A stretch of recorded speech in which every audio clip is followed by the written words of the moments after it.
La Clínica en Justicia Terapéutica de Yucatán presenta Saludable Conciencia con el Dr. Paulino Zip. Una hora para explorar las motivaciones, emociones y el comportamiento humano. Aquí, en radioyucatanfm.com. Muy buenas tardes. Saludable Conciencia desde Mérida, Yucatán. Día 13 de diciembre de 2017. ¿Cuántos eventos este año han transcurrido? ¿Cuántas cosas han pasado en nuestro país, en nuestro estado? ¿Cómo ha crecido la ciencia? ¿Cómo hoy podemos tener una visión diferente del comportamiento? ¿Cómo hoy el qué hacer de la privacidad se discute y se pone en riesgo desde las redes sociales, desde la comunicación, desde la búsqueda de entender qué es lo que hace el ser humano, hacia dónde se dirige? Y en este espacio de Saludable Conciencia, como todas las tardes, hoy aquí Pedro, muy buenas tardes, Pedrito. Buenas tardes, doctor. Y hoy nos acompaña la psicóloga Claudia Gamboa. Gracias, Claudia. Gracias, doctor. Muy buenas tardes. Pedro, buenas tardes.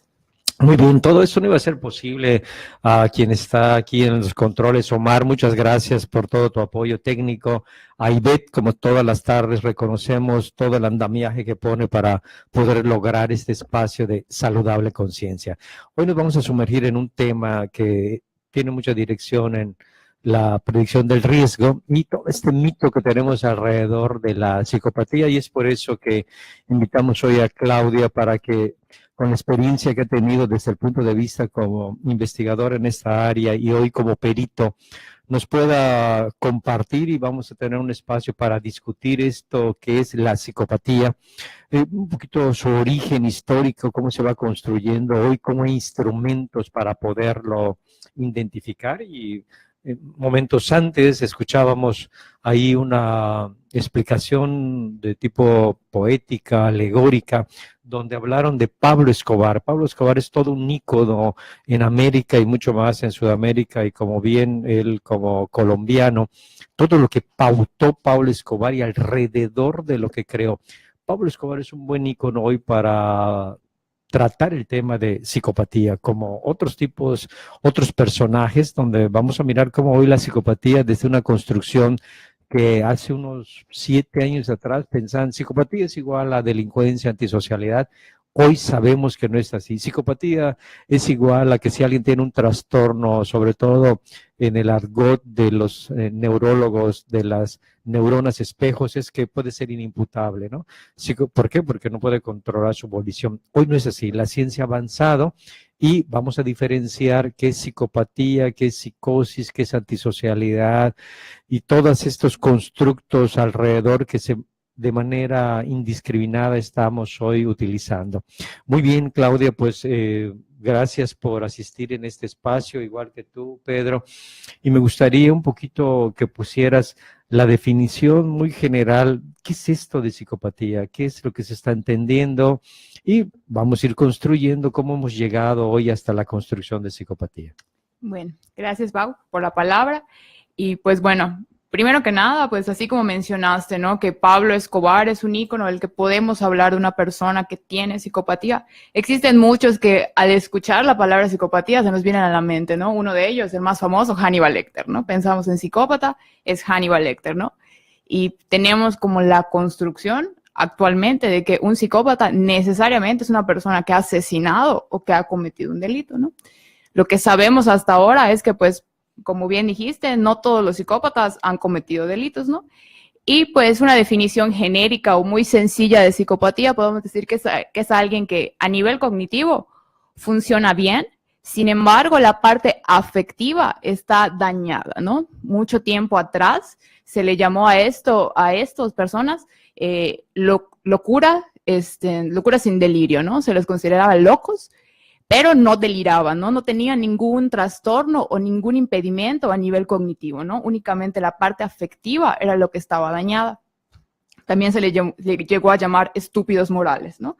¿Por qué? Porque no entendían la parte afectiva de las otras personas, ¿no? A lo mejor podían entenderlo a nivel cognitivo, pero a nivel afectivo no llegaban a describir o a sentir como la mayoría de las personas. Entonces ¿no? aquí, ¿cómo aparece un concepto a lo último que tú mencionas, que es la empatía, ¿no? Que hoy la empatía viene siendo un termómetro para poder discernir entre una persona que tiene un trastorno psicopático, ¿no? ¿Tú estás de acuerdo que la empatía es un punto de partida para poder hacer la diferencia? Sí, definitivamente. La empatía es un punto clave para poder diferenciar a un psicópata de un no psicópata, ¿no? La empatía, esta capacidad de ponerlos en el lugar del otro, es lo que nos permitiría distinguir a una persona psicópata y no psicópata, ¿no? Y también entendiendo que pues la empatía se puede dar a nivel cognitivo, ¿no? A lo mejor los psicópatas podrían entender a nivel cognitivo o a nivel de razonamiento qué es más o menos lo que está sintiendo la persona, ¿no? Leyendo a la persona. Pero a nivel afectivo nunca podrían ponerse en el lugar de la persona, ¿no? Y esto te late un poquito, Claudia, en la dirección cuando tú le dices a alguien, oye, te entiendo, y la otra persona te dice, sí, está bien, y te corte, sí, porque la otra persona descubre que sí le entiendes, pero no logra tener la sensación que empatizaste con ella, o sea, que entendiste, pero no estás sintiendo lo que yo siento. ¿Por Claro. allá va? Sí. O sea, definitivamente cuando alguien nos dice, entiendo lo que me estás diciendo, pues sí, lógicamente yo lo puedo entender a nivel cognitivo, a nivel de razonamiento, ¿no? Pero a lo mejor no siento que esa persona haya hecho ese clic emocional conmigo, ¿no? Y mucho de la literatura sobre psicopatía menciona mucho la mirada del psicópata, ¿no? Que en los ojos, mucho se cree, ¿no? Que en los ojos de las personas podemos ver sus sentimientos, ¿no? Y en los psicópatas tiene como una mirada muy característica, ¿no? Que se habla como que esa mirada oscura en la que no hay como que un clic con la otra persona. Sí, y aquí creo que dentro de esto que tenemos como construcción social que tú estás precisando, viene a colación toda esta adaptación que tienen algunos psicópatas donde ya saben cómo cambiar la mirada para que puedan tener la confianza del de enfrente, pero no es porque realmente lo sientan, sino porque saben que esa estrategia les va a permitir acercarse al objetivo que ellos quieren lograr. Sí, definitivamente, ¿no? Y parte, pues, otro de los mitos que existen sobre la psicopatía es que la mayoría está en la cárcel, ¿no? La realidad es que la mayoría está fuera, ¿no? Y la mayoría está dirigiendo programas de radio, a ver. No es cierto. La mayoría está en cargos políticos, o sea, en puestos gerenciales a nivel empresarial, ¿no? Podemos hablar de gente que es líder en algunas religiones, ¿no? Que presentan rasgos y características específicamente de psicopatía, ¿no? Pero que han logrado adaptarse también, pues que la sociedad pues los ha aceptado, ¿no? Y este término pues no es tan conocido y los que lo conocen pues lo relacionamos, como mencionamos al principio, ¿no? A Hannibal Lecter o a asesinos seriales súper violentos, ¿no? Oye, me acabas de dejar de caer como que la guillotina a la ruptura de la construcción social que se tiene en relación a la psicopatía, donde dices, hey, la psicopatía no es igual a los que están en la cárcel, no es igual a los que cometen delitos. O sea, que tenemos gente psicópata donde toma decisiones frías, y donde se esperaría que muchas de las decisiones sean emocionales, empatizando en el bien de los demás, y en ocasiones estas personas, por su capacidad de discernir y por su capacidad de tomar razonadamente una decisión y dejar de un lado las emociones, empiezan a tener alguna tesitura en las características que tienen los psicópatas que están en la cárcel. Entonces, como que ahorita viene la discusión primero, la psicopatía no es igual al delito. ¿Okay? Definitivamente. Y el segundo punto es, oye, ¿cómo voy a diferenciar a estos que tienen psicopatía, que sí cometieron delitos, de aquellos que tienen psicopatía y no han cometido delitos? O sea, ¿dónde está esa característica que diferencia a los que cometen delitos con psicopatía y los que no cometen delitos con psicopatía? A ver. Bueno, primero que nada, sí hay que recalcar esto que dices, ¿no? Psicopatía no es igual a delincuencia. O sea, la mera conducta antisocial no es sinónimo de psicopatía, ¿no? Que muchas veces se ha utilizado como sinónimo, ¿no? O sea, delincuente y psicópata, definitivamente no. Y esto que dices, ¿no? ¿Cómo diferenciamos de los que no, o sea, los que no han cometido delitos, cómo los podemos ver en nuestra sociedad? Pues básicamente es por la parte afectiva, ¿no? Muchas veces nos hemos topado, no sé, con compañeros de trabajo o conocidos que dejan de lado esta parte afectiva y toman decisiones más frías y no les importa, por ejemplo, causar un caos, ¿no? O sea, son gente que como que en la definición coloquial, son gente que causa caos y no le importa causar ese caos, ¿no? O sea, son gente que por el hecho de fregar a mi compañero de trabajo y pasar por encima de él para lograr algo, eso a mí no me importa, ¿no? O sea, básicamente es uno de los rasgos que nos permiten distinguir a los psicópatas que no se encuentran en la cárcel, ¿no? O sea, el núcleo está en la parte afectiva.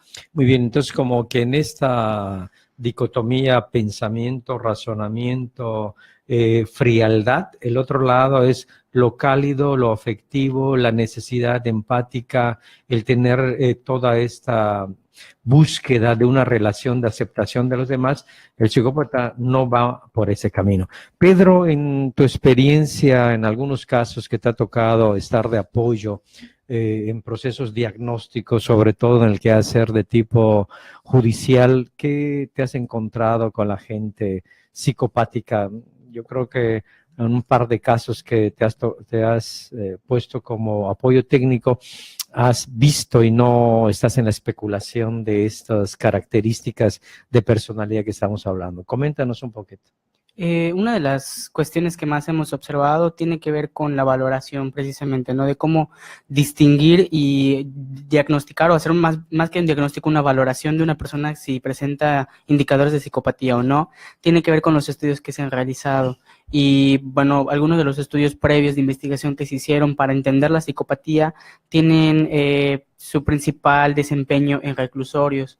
O sea, las muestras, las poblaciones en las cuales se hicieron estas investigaciones son poblaciones reclusas, gente que ha estado en la cárcel.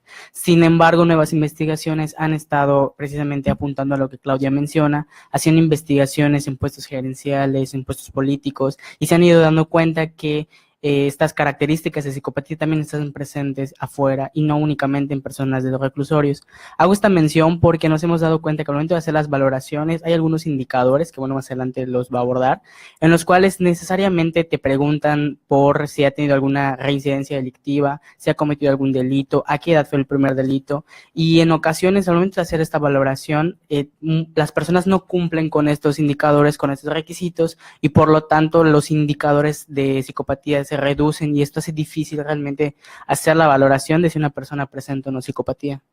Entonces, como aquí acabas de empezar a abrir no solamente la connotación del pensamiento y el afecto, sino empezamos a irnos a la historia del comportamiento que empieza a contestar la pregunta de ¿qué tengo que mirar para diferenciar aquellos que psicópatas con delitos y aquellos psicópatas sin delitos? Entonces, esta división, bien para su entendimiento, pero hay que aderezar la comida para que podamos entender mucho mejor este comportamiento. Por ahí de los años 1990, una cosa de esta, 95, pero 90-95, en Chile, un grupo de investigadores realizan una tesis, y realmente fue una tesis de licenciatura, donde ellos evaluaron a personas que estaban en la cárcel con perfil psicopático y evaluaron a personas que estaban en la calle, buscando que las características de los que estaban en la cárcel se parecieran a los que estaban afuera, con la diferencia de que estos habían cometido un delito y estos no. Y lo sorprendente es lo que hoy estamos poniendo sobre la mesa, ¿no? Se encontraron características similares entre aquellos que cometían delitos y los que no. Claro, se les terminó diciendo los dos psicópatas, pero la diferencia fue de que unos sí con delitos y otros no. Entonces, ¿cómo esto quiebra aquella presunción que se tenía hace unos 10 años dentro del mismo gremio de investigadores? Quiebra esta idea. Y no hemos podido todavía transmitirlo a la gente como ustedes que nos escuchan y en ocasiones hasta algunos profesionales. Hay algunos profesionales que siguen dando una afirmación, pero contundente, que la psicopatía es igual a delito, ¿no? Sí, definitivamente, esto es cierto, ¿no? Y parte de, como mencionas, ¿no? El gremio de profesionales aún no manejan bien el término de psicopatía, ¿no? Y no por el hecho de que la persona haya cometido un delito o esté reclusa, significa que es psicópata, ¿no? Y nos hemos topado casos en la práctica donde están en el centro, ¿no? Y parte de las características de la psicopatía es esta parte del encanto superficial y la manipulación, ¿no? Y cómo estas personas pues son como camaleones, ¿no? Y se camuflajean en la sociedad, pero pues también en el centro de internamiento, ¿no? Y cómo son los internos perfectos, ¿no? Los internos que se portan bien, que siguen las reglas, pero que dentro de, si te vas más al fondo, estás viendo que son los internos que veladito están moviendo a los otros internos, están armando su revolución, están como planeando cosas o están manipulando a sus cercanos para conseguir otros, ¿no? Para conseguir algo, perdón. Pero por fuera es el interno ideal, ¿no? Y esto, pues, es un grave problema para los que trabajan en centros penitenciarios, ¿no? Porque, pues, algo que se ha encontrado en la investigación es que muchas veces el tratamiento, pues, no ayuda, ¿no? El tratamiento los perfecciona, ¿no? Si no sabemos detectar bien qué persona es psicópata y quién no es, o sea, nuestro tratamiento nos puede salir contraproducente, ¿no? Podríamos estarle dando herramientas para que perfeccione su modus operandi, ¿no? Mira que ahorita acabas de poner el dedo en la llaga en una investigación que se dirigió aquí una investigadora local, fue una tesis de maestría donde se fue a los reclusorios a ver cuántos psicópatas teníamos y la sorpresa, porque la hipótesis es que íbamos a encontrar muchos, ¿no? Muchísimo. Y la sorpresa, por respeto a los lugares que fueron evaluados y a las personas, encontramos el 3% en la población, o sea, que no tenían ningún nivel de representatividad estas personas que terminaron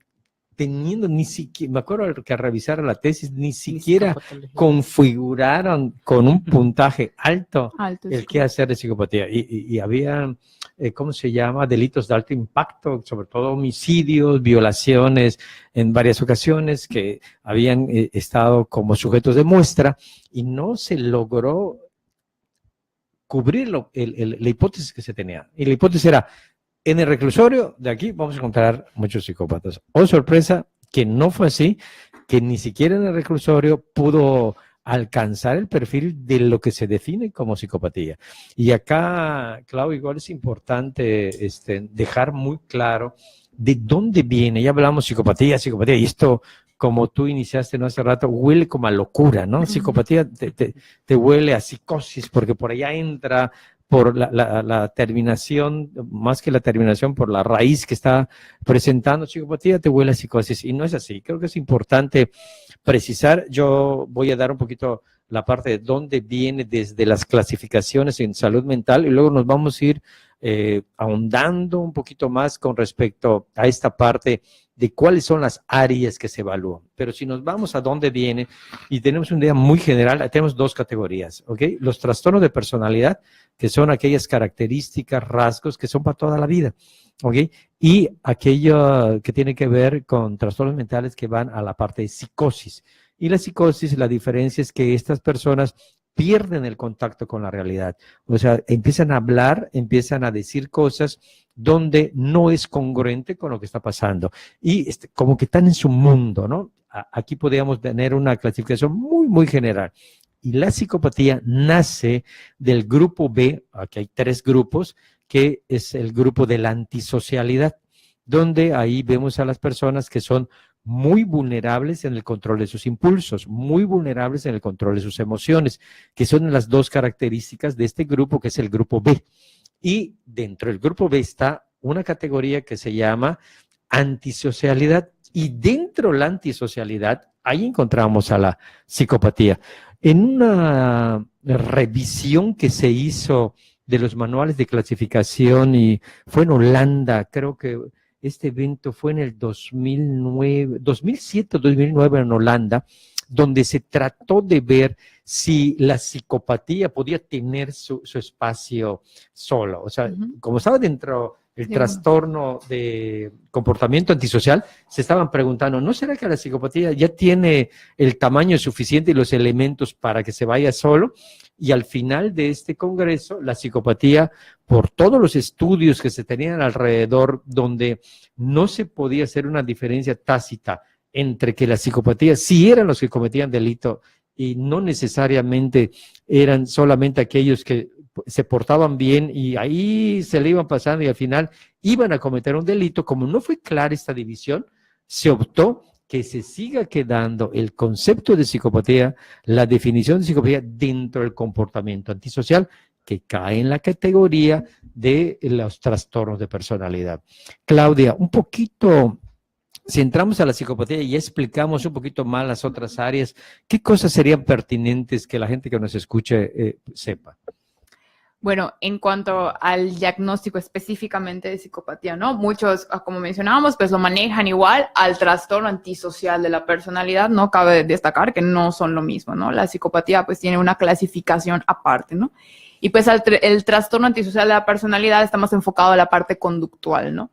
La psicopatía tiene una parte conductual, una esfera conductual, una esfera interpersonal y la esfera afectiva, ¿no? O sea, son 3 componentes de este constructo, ¿no? Del gran constructo de la psicopatía. A ver, repite de nuevo y danos un ejemplo de cada una de estas categorías que reunidas nos explican la psicopatía.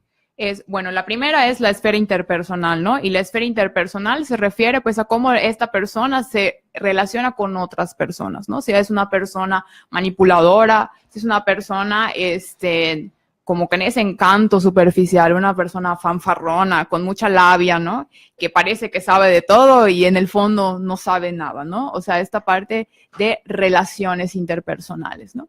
A la parte afectiva, que llama más a esta parte de sentimientos, ¿no? De la que hablábamos, ¿no? La falta de remordimiento, la falta de empatía, esta poca habilidad para responsabilizarse de sus propios actos, ¿no? Es otra esfera que entra dentro del constructo de psicopatía, ¿no? Ya hablamos de la interpersonal, hablamos de la afectiva, que es esta parte de la falta de empatía, y ahora vamos a hablar de la parte del comportamiento, ¿no? La esfera conductual, que ahí la máxima expresión, pues, es la violencia o la delincuencia, ¿no?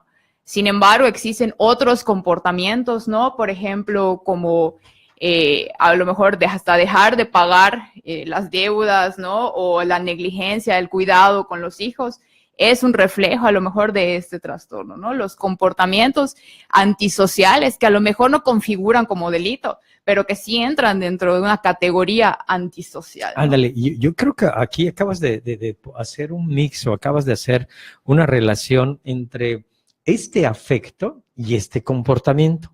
Entonces, cuando tú hablas en cuestión de cuidados, dice el ejemplo de los padres o del cuidador, porque en ocasiones no necesariamente es el padre, la madre o la abuelita, sino en ocasiones hay gente que estudia una carrera para cuidar y no lo hace, ¿no? Y golpea y deja una cantidad de cosas que daña al que se le encomendó. Entonces, vuelve a aparecer lo que se matizó al inicio del programa, que es el afecto y su expresión de este afecto en el comportamiento, en la cual me importa el daño que tú puedes tener, porque no es que me importe, no lo puedo tocar. O sea, y esto aparece otra vez el constructo de la empatía. No soy capaz de ponerme en tus zapatos, por lo tanto, tengo un comportamiento que me aleja de ti, porque no puedo sentir, no puedo ser empático. Entonces, como aquí traes al comportamiento, aquí traes la emoción, pero aparece el siguiente elemento que es la interrelación, cómo me interactúo con otro, porque aquí hay que dejar muy claro esto, y es un punto que hemos recalcado muchas tardes y hemos discutido. Parece ser que la psicopatía no va en dirección de un autodaño, o sea, se ha querido colar, como no siente, pues se va a autodañar. No va por allá. O sea, antes de que esto genere la duda, lo matizamos. No va por allá, ¿no?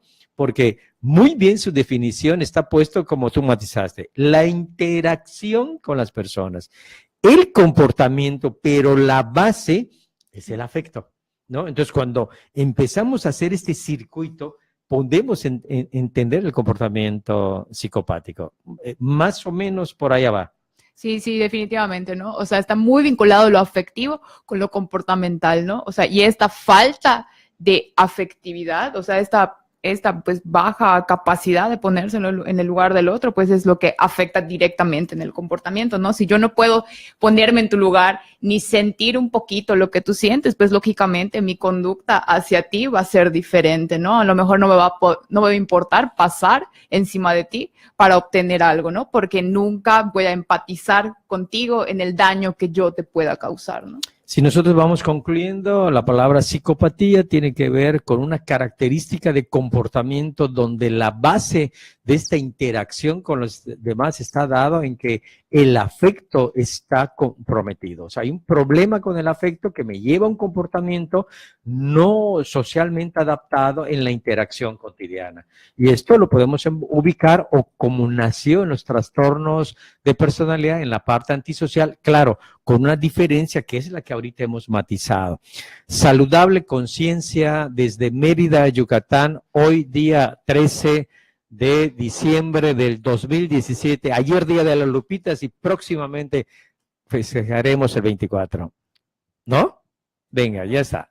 No, mañana será 14, pero vamos a tener el 24 como una fiesta de pachanga. Ayer tuvimos una religiosa y la otra 24 también será religiosa. Saludable conciencia desde Mérida, Yucatán.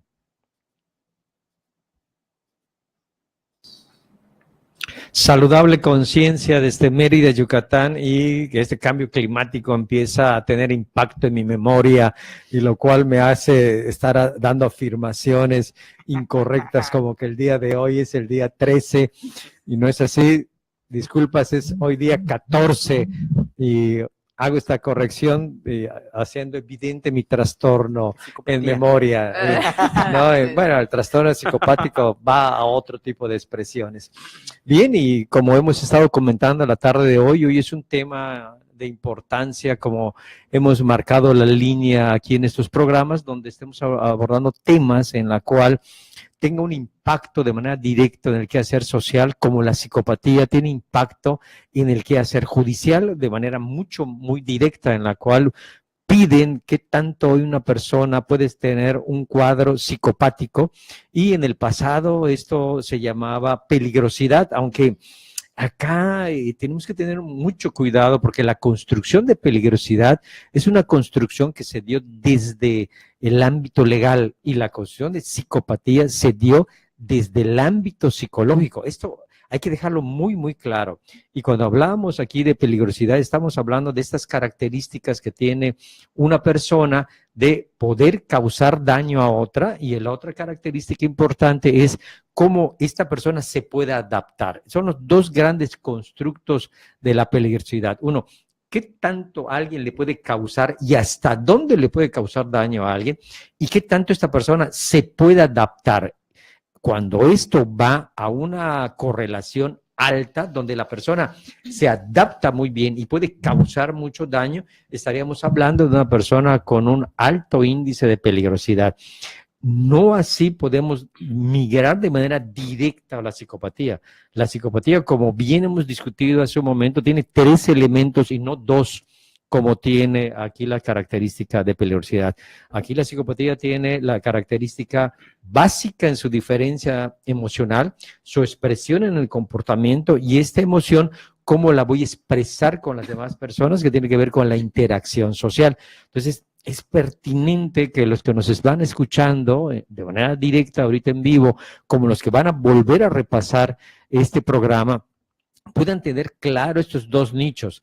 La peligrosidad viene de una construcción, se hizo en un andamiaje de tipo judicial, jurídico, y acá la psicopatía nace desde la psicología, y hoy en todo un avance que hoy se tiene con el desarrollo tecnológico, entramos a mirar a la psicopatía con otros ojos, ya que hay estudios neurológicos donde se puede ubicar en dirección de la empatía, que algunas personas que tienen dañado de manera coloquial en el argot neurológico le llaman neuronas espejo, que esto se relaciona con la capacidad de empatizar con el otro.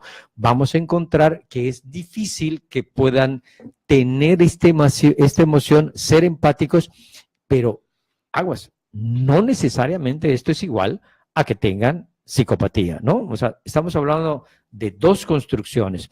Y hoy vamos a ir concluyendo el programa con los indicadores que hay que mirar para poder entender de manera específica a la psicopatía. Y tanto Pedro como Claudia me van a ir acompañando. Vamos a leer, son 20, realmente nacen en una categoría de 14, donde es este hombre, Jay, es el que... Herr es el que pone la base y luego se pega otro investigador donde le mete 6, ¿cómo se llama?, indicadores más y terminaron en 20. Hoy hay un instrumento que se llama el PCLR, ¿ok?, que vamos a ir discutiendo los indicadores que más llaman la atención de este trastorno. Y escuchamos uno de esos indicadores, Pedro, al respecto.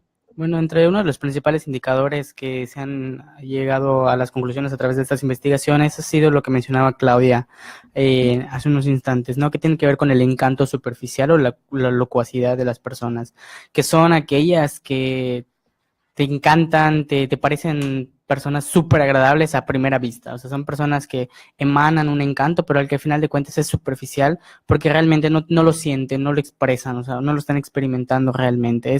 Por eso le dice superficial. Esto va a dirección de cómo hace algo donde lo que busca es conseguir un objetivo y no necesariamente porque sea empático, ¿no? Uh-huh. Y entonces esto es el cáeme bien, donde mucha gente cae en sus redes y piensa que lo está haciendo porque realmente lo siente, pero no lo siente. Hay un objeto atrás, o sea, quiero tu dinero, quiero tu cuerpo, quiero tu posición, quiero un bien que tú tienes, entonces leo qué necesitas y te doy, y te hablo al oído de lo que necesitas. Claudia, otro indicador que va a dirección de este comportamiento. Bueno, antes de como que decidir con los indicadores, quisiera puntualizar algo, ¿no? Que este es un error que cometemos los profesionales a la hora de como rastrear esta parte de la psicopatía, ¿no? O sea, cuando hablamos de psicopatía y de indicadores de psicopatía, no nos vamos a centrar solamente en un hecho, ¿no? Y esto es un error que se comete, ¿no? Si alguien cometió un delito, vamos a centrarnos solo en el delito y buscar en el delito todos los 20 indicadores. No. O sea, la realidad es que para que alguien caiga con el trastorno de psicopatía, tenemos que buscar patrones reiterados de conducta, ¿no? Que esto haya sido toda una historia conductual en la persona, ¿no? Por ejemplo, lo que acaba de mencionar Pedro del encanto superficial, ¿no? Si alguna vez lo hemos hecho, no, eso sí, no, por eso seamos psicópatas, ¿no? O sea, tenemos que buscar patrones conductuales, ¿no? Y posiblemente mientras vayamos leyendo los indicadores, mucha gente se vaya identificando, ¿no? Pues no se asusten, no todos son psicópatas, ¿no? No importa, y luego vamos a darle la tarjeta para por las si alguien consultas, necesita terapia, o le vamos a dar terapia y no va a pasar nada, ¿no? La primera consulta, si va a ser gratuita, ¿no? Y luego ya le compramos, ¿ok?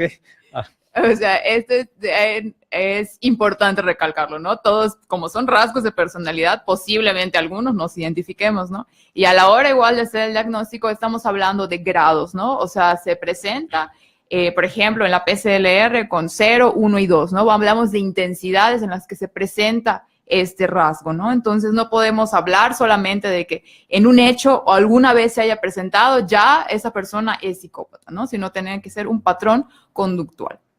Bueno, regresando ya a los indicadores, otro que está muy relacionado con el encanto superficial es esta parte de la mentira patológica, ¿no? La mentira como un estilo de vida, ¿no? Es esa gente que miente así porque sí, ¿no? O sea, no miente para conseguir algo, ¿no? Sino miente por el simple hecho de mentir. Y cuando es descubierto en alguna mentira, es cínica con su mentira, ¿no? O construye, ¿no? O sea, sobre esa mentira construye la siguiente, ¿no? Sí, y a veces son historias muy improbables y son historias en las que esa persona pues sale favorecida, ¿no? O sea, esta parte de la mentira patológica como un estilo de vida es un indicador también muy, muy relevante de psicopatía. Aquellos que les he dicho que tengo un programa de radio, vean, sí tengo un programa de radio, ¿eh? O sea, no, porque algunos me dicen, ¿cómo que tienes un programa de radio? No, véanlo, creo que es real, a menos que yo esté en un cuadro psicótico. ¿No? Okay. Otro indicador, Pedro. Otro indicador muy importante igual tiene que ver con la manipulación, con esta cuestión que usted mencionaba, ¿no? Que los psicópatas tienden a buscar obtener algún beneficio o obtener algo a través de la manipulación de las personas, ya sea a través de la mentira o a través del encanto superficial. Lo que buscan es manipular a las personas para obtener un beneficio. y esto puede darse no de manera abrupta o brusca, sino que se hace, por ejemplo, pensemos en el encanto superficial, es alguien que te va a agradar, precisamente como mencionaba, porque va a obtener posteriormente un beneficio, ya sea monetario, físico o únicamente por un estatus también.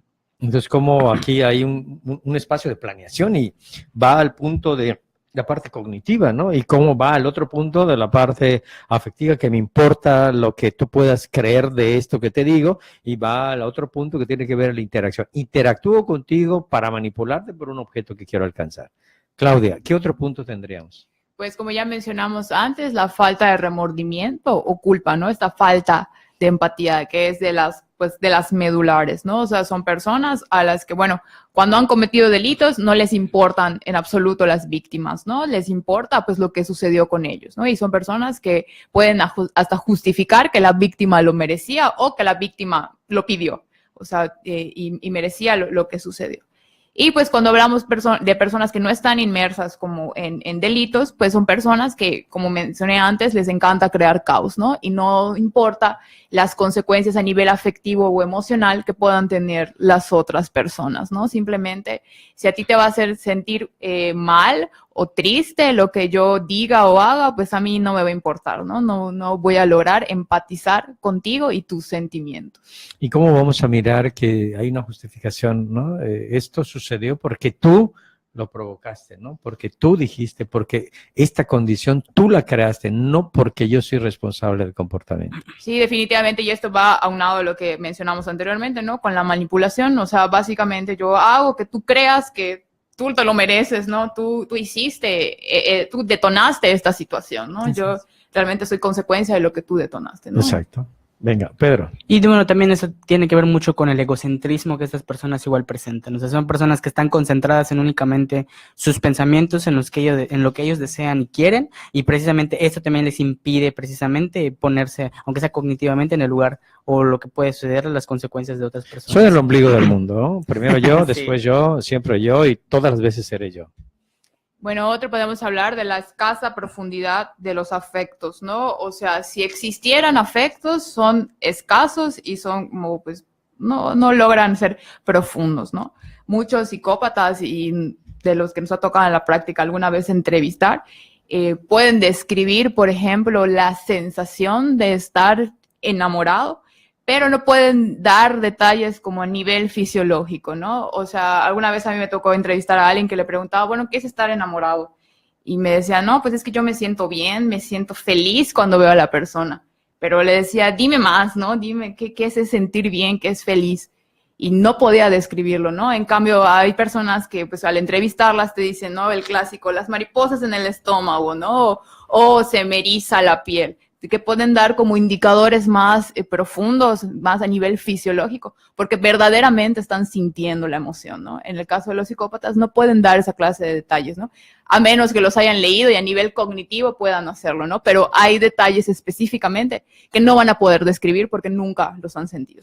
Claro, esto va a colación igual con algunos conceptos que se equivocan, como la psicomanía, ¿no? Y la cual esto tiene que ver más con un trastorno del estado de ánimo que va a dirección de aquellas personas que van cambiando desde estar muy emocionadas con alguien, muy emocionadas positivamente y luego nada del interés, o luego al otro extremo donde odian terriblemente. Y este constructo de psicomanía no tiene nada que ver con la psicopatía, son cosas totalmente diferentes. Pedro, un indicador más. También tenemos la necesidad de estimulación, que igual va relacionada con la tendencia al aburrimiento. Estas personas necesitan estar haciendo algo constantemente diferente, algo nuevo, algo que les cause estimulación, que les active, por decirlo de cierta manera, porque tienen a aburrirse al seguir un patrón. Entonces, pensemos que estas personas no pueden estar más de 8 horas en un espacio cerrado haciendo el mismo trabajo 7 días a la semana, porque van a necesitar cambiar de trabajo en algo que les motive y que les mantenga a estar activos. Aquí hay un punto a discusión y esto va a críticas, esto va a un foro, esto que voy a decir va para un foro. Este punto que tú acabas de abordar, pero va a dirección, es que dicen, es que a ellos les da placer causar daño. Yo estoy totalmente en desacuerdo con esta afirmación. ¿Y por qué? Por lo que acabas de mencionar. Ellos llegan en un periodo que le vamos a llamar, que no es así, como que entran a la depresión. pero nomás para que ustedes se acercan, o sea, ¿qué es lo que estoy? Se empiezan a sentir mal, incómodos, o sea, empiezan a tener una sensación de no gratitud y es por eso que buscan estimularse. Hacer algo diferente. Y entonces, droga, sexo, velocidad, ¿cómo se llama? Que las otras personas la admiren, porque no pueden tolerar, o sea, no son capaces de tolerar este estado lineal de la emoción y por eso buscan la estimulación. Entonces, cuando nos ha tocado evaluar a gente que mata, roba y roba varias veces y ha matado muchas veces, dice, es que le da placer hacerlo. No, eso son cuestiones de películas, ¿ok? Eso es el colectivo que la gente, no es cierto. Hay un estado que no toleran y entonces por eso buscan activarse con una cantidad de cosas que los meten en problemas. Entonces, no es igual que matan, roban y todos esos delitos que pueden cometer porque les da placer, sino porque se sienten de manera displacentero y lo que buscan es activarse y no activarse es igual a tener placer. Sí, claro, y esto pues va relacionado a lo que mencionábamos antes, ¿no? De la parte afectiva, o sea, al igual de que no pueden empatizar, pues esta parte del placer afectivamente, pues tampoco lo pueden sentir de la misma manera en la que lo sentimos, ¿no? Y, no significa que lo hagan por placer, porque en realidad pues no les da placer, ¿no? Simplemente es esa sensación que necesitan sentir para salir de ese estado lineal, ¿no? Y aunado a esto, pues otro indicador podemos hablar de la conducta sexual promiscua, ¿no? Son personas que han iniciado sus relaciones sexuales desde muy temprana edad y con múltiples parejas sexuales, ¿no? Y hablamos de múltiples parejas sexuales sin protección, parejas de una noche, o sea, gente que acaban de conocer, o a lo mejor conductas sexuales de riesgo, ¿no? O sea, con grupos o con gente desconocida, que esto igual les lleva a un estado pues de euforia, ¿no? Como de estar ahí al filo de la navaja, ¿no? Y esto les ayuda a activarse, entonces mantienen esta conducta sexual pues de manera libre, ¿no? No se preocupan tanto por, ni siquiera por el que dirán, ¿no? Ni siquiera por su salud, ¿no? O sea, es nada más para activarse. Muy bien, yo quiero recalcar este punto. Los que nos están mirando, los que nos escuchan, no pueden tomar los indicadores de manera aislada. Los que nos están viendo y nos escuchan, va a ser un error grave, profesionales que se están metiendo en esta temática, gente que nos está escuchando. Si alguien por allá tiene el alma muy caliente, no se llame psicópata, por favor. O sea, hay que dejarlo muy, ¿no? O tiene un alma muy alegre, entonces, por favor, no es por allá, no porque sean muy alegres con el alma y con el cuerpo, son psicópatas. Estos indicadores van en su conjunto. O sea, y lo recalcamos una y otra vez para no crear falsas expectativas. Un punto más, Pedro. Algunos ya se liberaron. Ya se liberaron con esto. Sí, que esto igual se relaciona con, no solo únicamente estamos hablando del comportamiento sexual, sino también de las relaciones interpersonales de pareja, que las pueden iniciar, pero no las pueden mantener, entonces tienen dificultades y las terminan, ¿no? Hablando de este aspecto sexual. Y bueno, también tenemos otro indicador que tiene que ver con un estilo de vida parásito, es decir, estas son personas que prefieren evitar el trabajo, depender de otras personas para el dinero, para el alimento, o sea, literal, haciendo alusión al parásito como tal, que depende de otros para poder vivir, lo mismo, es un estilo de vida en el cual evitan trabajar, la responsabilidad, ¿no? O sea, sí. no se meten a una relación de actividad cotidiana, ¿no? Y por eso va a la parte de la estimulación, solamente quieren la estimulación, pero por la estimulación, no abonan en progresión y en tiempo para poder tener un bien, sino que cómo me estimulo y una y otra vez y cómo empiezo a ser encantador para poder manipular a la persona y luego poder tener un bien, ¿no? Un siguiente punto, Clau. Bueno, otro relacionado podría ser la falta de metas realistas, ¿no? Son personas que quieren llegar a lo mejor a ser muy exitosas, a ser grandes empresarios, si es que no lo son. Como en este programa, luego yo voy a ir a cantar al Poliforum y todo, ¿no? Y definitivamente vas a llenar el Foro Sol, el Palacio de los Deportes. ¿Y no va a ser así? No. Lamentablemente no. Ok. O sea, este es un indicador de que sí tengo un indicador. Un indicador, ¿no? Vamos a valorar con qué intensidad lo tienes. Ok. No, pero son personas que tienen planes pues poco realistas, ¿no? Y si tienen el plan, no tienen idea de cómo van a llevarlo a cabo, ¿no? O sea, hay gente dentro de las prisiones que saliendo quiere ser psicólogo o quiere ser... O lo es. o lo es, definitivamente. Quiere ser abogado, quiere ser policía, ¿no? O quiere ser dueño de Apple o algo así, ¿no? Y tú le preguntas, oye, pero ¿cuál es tu nivel de escolaridad? No, pues estoy en la secundaria. Pero como todavía faltan unos años para que yo salga, pues mejor después empiezo a estudiar, ¿no? O sea, son gente que no tiene metas realistas y si las tiene, no tienen un plan para llevarlas a cabo. Pedro. Sí, igual, bueno, ahorita hablando un poco de la historia de estas personas, vemos cómo tienen con problemas de conducta precoces, a inicios tempranos, han tenido problemas en la escuela, problemas tal vez con los hermanos, mucho conflicto con los compañeros, a una edad de adolescente o de infancia, que desde temprana edad vemos este tipo de comportamientos tal vez violentos o de dificultad para interactuar con otros. Entonces, regresamos, ¿no? Y tú, Claudia, al inicio del programa dijiste, hey, la ruta histórica, los factores, cuántos indicadores se tienen que reunir, y fuiste muy enfática en cuanto a que una golondrina no hace el verano. O sea, un evento no es suficiente para poder darle toda una explicación de psicopatía. Vamos cerrando. 2 indicadores, o uno de tu lado y uno, Pedro, para cerrar el programa, que ha sido muy interesante aquí en el tema de psicopatía en el espacio de Saludable Conciencia. Te escuchamos, Clau. Bueno, pues yo creo que ya, o sea, metiéndolo más al tema en el sistema de justicia, ¿no? Alguien que es psicópata, podemos hablar de conductas delictivas graves, ¿no? O una versatilidad criminal. O sea, la expresión máxima de la psicopatía, pues es esta parte del crimen, ¿no? Pero pues son personas que han cometido crímenes muy violentos y diversos tipos de crímenes, ¿no? O sea, al igual que que cada factor, la psicopatía en general, tiene una calificación global y podemos clasificarla en niveles, ¿no? Y hay psicópatas que pues tienen un nivel más alto, ¿no? Por el historial de delitos que han tenido, ¿no? Existe una versatilidad en sus delitos. Y hay criminales que tienen hasta más de 6 tipos de delitos, ¿no? Entonces esto agrava un poco más el diagnóstico. Y pues relacionándolo ya en términos de tratamiento o de reincidencia, pues tienen una mayor posibilidad de fracasar en el tratamiento, porque pues el tratamiento de la psicopatía es bastante complicado, y pues en términos de reincidencia, una alta posibilidad de reincidencia, ¿no? Sí. Pedro. Igual otro que es importante, que tiene que ver igual con la impulsividad, que no hay que confundirlo con la búsqueda de emociones o de sensaciones, pero son muy parecidas estas, en ocasiones sí tienden a confundirlas al momento de hacer las valoraciones, pero ya habíamos abordado, ¿no? La búsqueda de sensaciones es al momento de llegar a un periodo en el cual se sienten pues normalizados y ya se sienten aburridos, tienden a cambiar de actividad para poder tener una emoción diferente o una sensación diferente.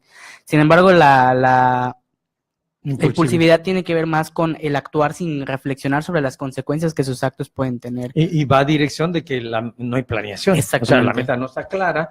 Y entonces, si nosotros molemos todos estos indicadores que hoy discutimos y dimos ejemplos, podemos mirar cómo la psicopatía va en 3 grandes factores, que tiene que ver con la interacción con las personas, que tiene que ver cómo me comporto, y cómo uno de los puntos importantes es la emoción. Y dentro de la emoción, hoy hay grandes estudios, la gente que le interesa ese tema, tiene que meterse a navegar, a buscar la empatía, y van a ver que la empatía es uno de los grandes predictores con respecto a esto que estamos hablando, que es la psicopatía, y la psicopatía nació desde una construcción de la psicología, y aquí la peligrosidad nació desde una construcción de la parte legal. Y a los que son profesionales en esta área o se están introduciendo, tenemos que dejar claro estas 2 categorías. Bien, como siempre, todas las tardes, y hoy ya casi noche desde Mérida, Yucatán, 14 de diciembre de 2017, Saludable Conciencia les espera para la próxima. Y yo creo que es importante que regreses, Clau, porque vamos a preguntar, ¿la psicopatía hay en niños? Y la próxima les vamos a contar y les vamos a dar algunas sorpresas. Les esperamos la próxima. Saludable Conciencia, 14 de diciembre de 2017, Mérida, Yucatán.